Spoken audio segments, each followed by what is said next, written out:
Hello and welcome to the lecture on ICMP.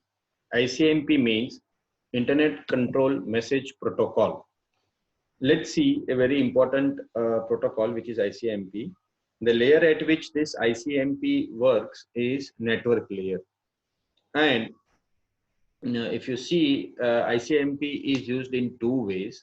One is for error handling or feedback mechanism or messaging, and the another is the request and reply.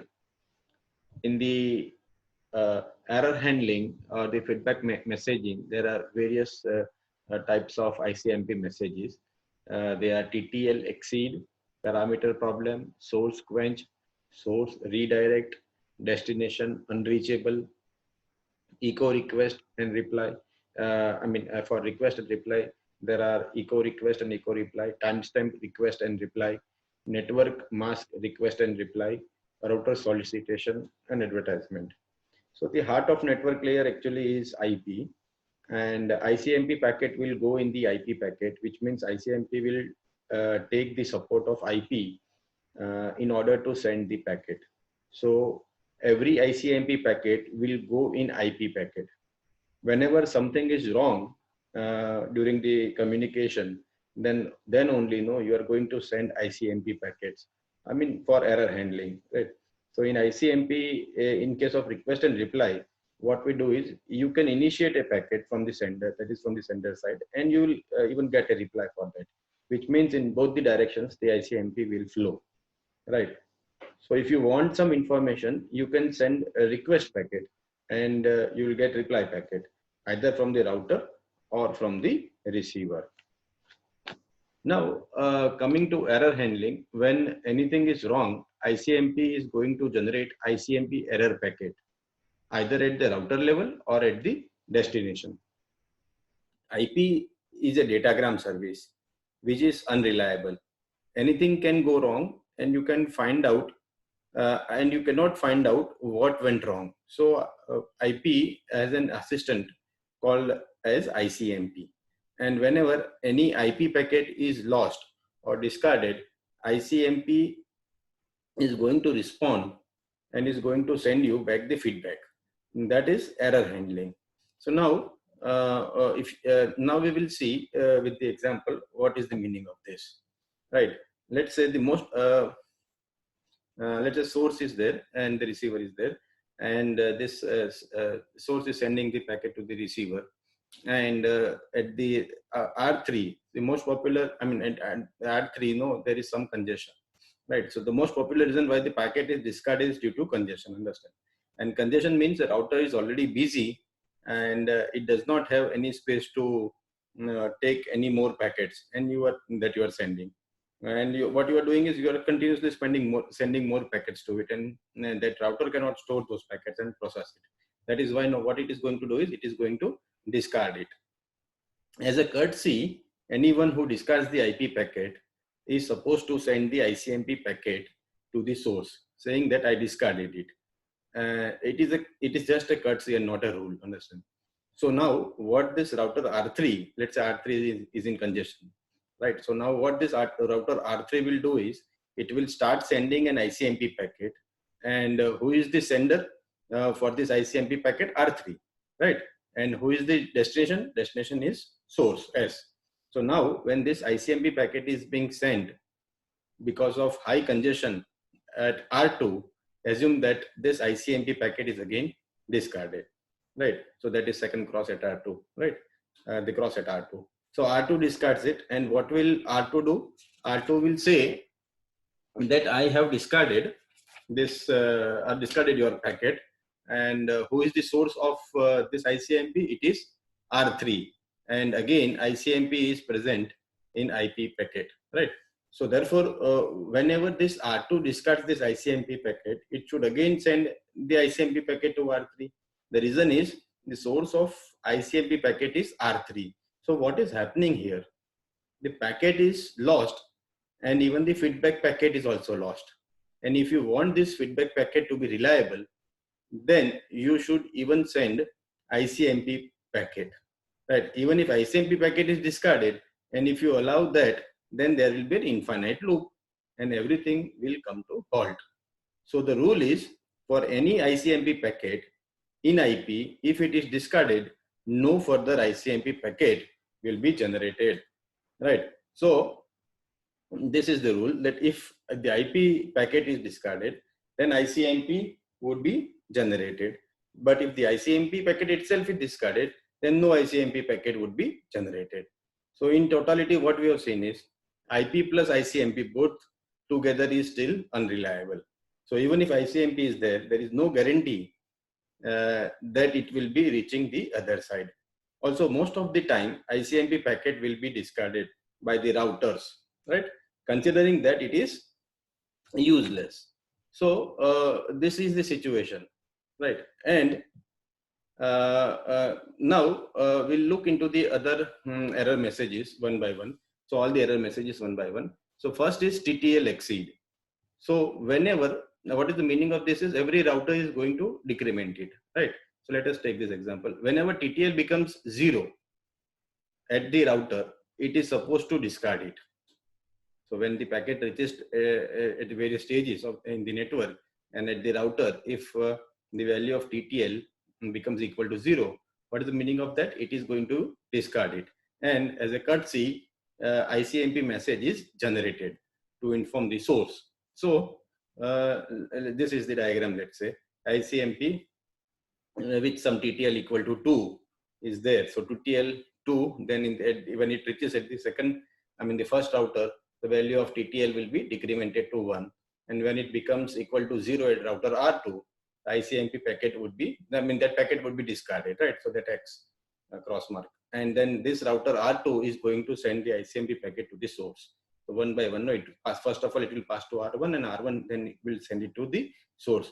So in case if the sender will receive this ICMP packet and knowing that it is discarded due to TTL exceed, then what the sender could do is sender might increment the TTL and send it. Or you can assume that the packet is getting involved in circular loop.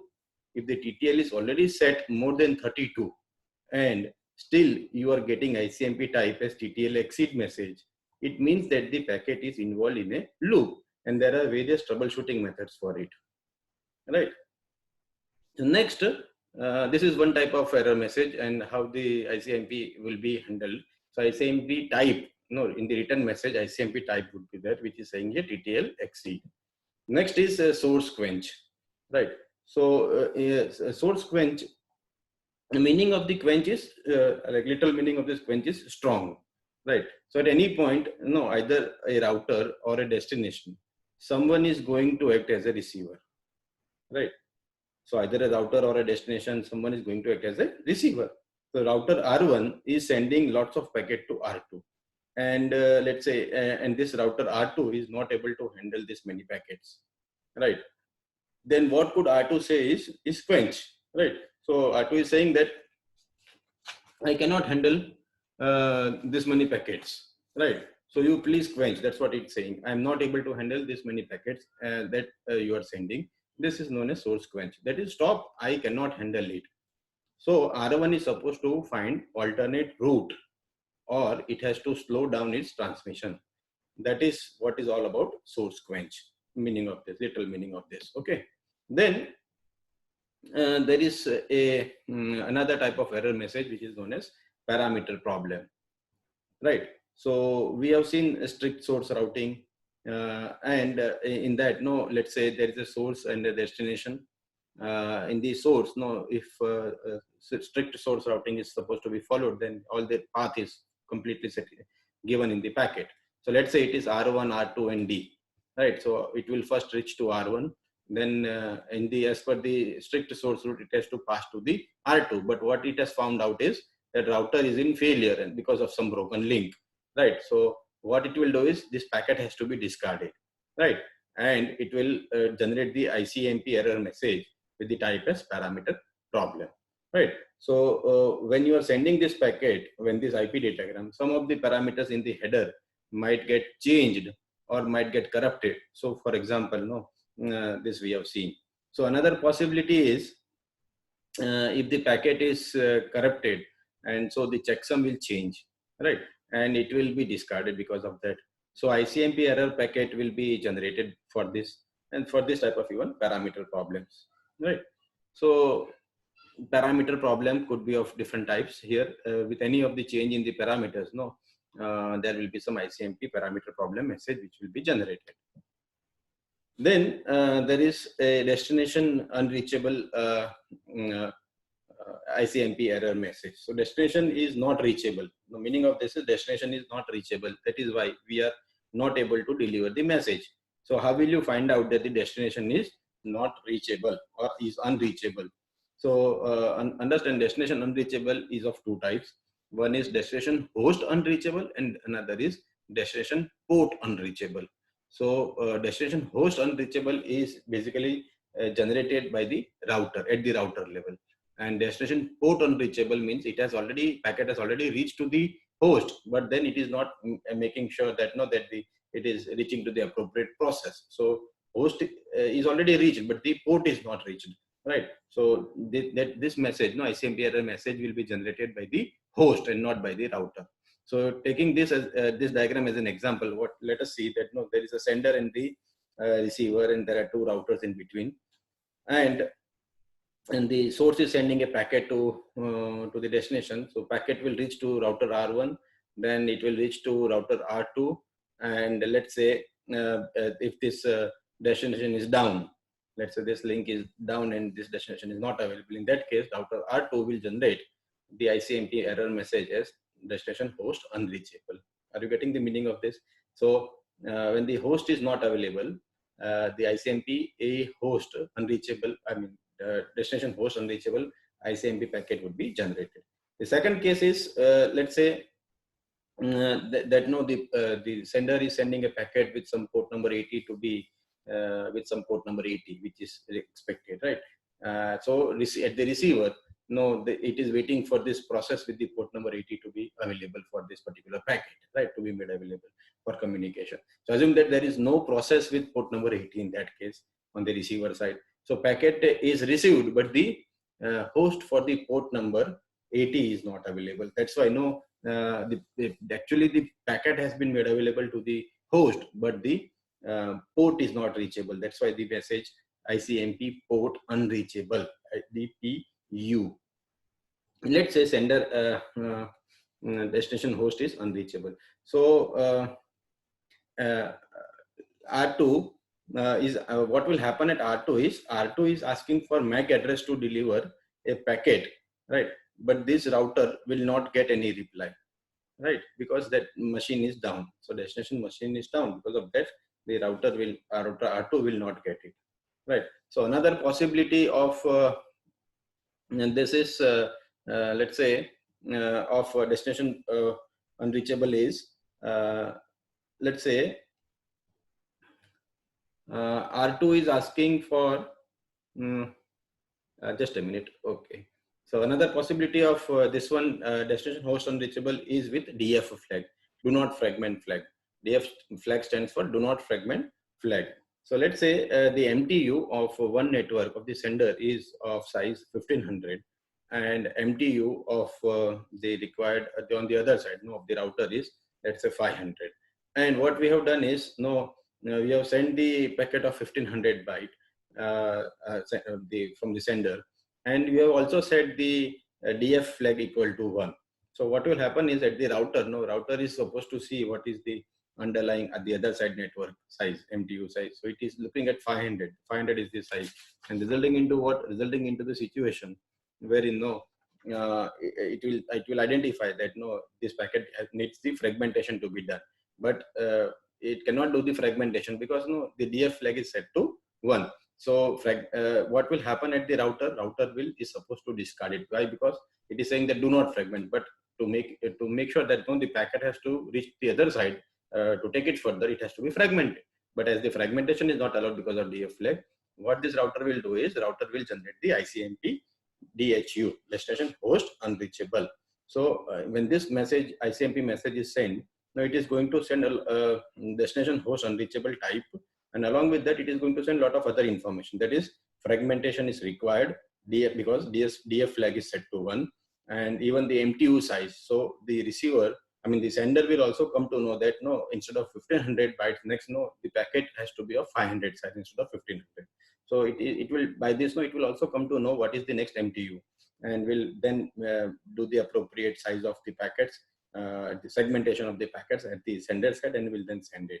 So fragmentation required, but your DF is set to 1, and even the MTU on the other side is 500 bytes. So all this information will be made available to the sender with the help of ICMP, right? So next is source indirect source redirect message. So what is source redirect message is if a source sends a packet to destination, if source sends a packet to the destination, and if it is at R1, what is the best path from R1 to D? Let's say it is R1 to R2 to D, but because of some error in the routing table, let's say it has chosen the path R1 to R3. Then what R3 will do is, in case if R3 knows that there is a better path to the destination through the R2, then it will just send the ICMP message saying that you can please redirect, I am not the better path. So it is used just as a warning. It is different from the remaining ICMPs. In remaining ICMPs, what we have done is, it is not a warning, it is an error message, right? So it will not discard the packet, but forward it to R4. So unlike others, no, others would have discarded it, but here it has not discarded it, but still ICMP packet is generated saying that no, source redirect, through which no, next time whenever the packet will be coming, no, you should follow the path to R2 and not to R3. So that path is told that I am not the best path by the router R3. So it will not discard the packet, but forward it to R4. Therefore, the next time R1 will redirect the packet to R2, and this is called source redirection. Okay, so what is that the sender should definitely know from this is who is the who has done this and why this packet has been discarded. So it has to address these three important things: who, why this packet was discarded, and what is the reason behind the discarding of the packet. So who has discarded, why the packet was discarded, and what was the reason behind the discard of the packet. So to address this, what would be the situation is, if you see this reply, sender is sending a packet to the destination, and it is having the IP addresses of the source and even the IP addresses of the destination. So using that, it is sending it. And when this R2 is discarded, let's say at router R2, if it is discarding the packet, then the reply by R2 would be what? Reply by R2 would be having that it has came from the source IS, and the IP address of router R2 is IR2. So who has discarded it is nothing but the IR2, right? So that's why that who art is addressed. So who has discarded, that is then. And then why it was discarded, right? So there is this IP packet, ICMP packet, is now nested as a inside the reply packet with the type of error message, right? So this type field is going to tell us that what was the reason behind this discard, right? So why this packet was discarded. So whether it was TTL exceed or parameter problem or whatsoever the problem may be, so this type is going to tell us what is the reason behind it, right? And why it was discarded. And inside the header, inside the packet of ICMP, what it will do is it will get the details of the packet IP packet header, right? IP packet header will be nested inside the ICMP packet, right? So that is going to tell us, see what is happening here is IP header full plus additional 8 bytes. Why? Because this 8 bytes will tell us what is the protocol, whether it is TCP protocol, UDP protocol, or what. So based upon that, it will come to know that this packet was discarded for what reason and what type of packet it was, right? So it is nothing like a body is there, and from the body, if you remove the head, and that head is placed inside this body part, the next header part. So in this ICMP header, ICMP body part. So head is cut, and then head of the IP packet is cut, and then that is placed inside the body of the ICMP packet as a reply packet in the reply packet. So IP and ICMP, if you see, this is there, right? So we are in a position to address who has discarded the packet, why it was discarded. It was discarded basically, for what reason, whether it was TTL or any other reason, and what was the reason behind, what was the packet type, whether it was TCP or UDP. So all these things are supposed to be known to you. Then ICMP in general, when we talk of this, so ICMP will be generated for the first fragment only when there is a fragmentation, when there is a need for a fragmentation, right? And when the fragmented packets with some sequence numbers are flowing, and with the fragmentation offsets are also flowing, then what will happen is you will never going to generate, never going to generate the ICMP for intermediate fragment. Instead, the rule is that ICMP will be generated for the first fragment only, that is with fragmentation offset equal to 0, and not for any other fragments. Next is ICMP is never generated for any ICMP discarded packet. So ICMP not for ICMP, right? So in case if there is ICMP packet and if it is discarded, no ICMP error message further would be generated. And understand, both for TCP and UDP, for both the protocols, ICMP packets would be generated for any discard, right? So this is all about this is all about the ICMP error messages. We will continue further in the next video for the various request and reply.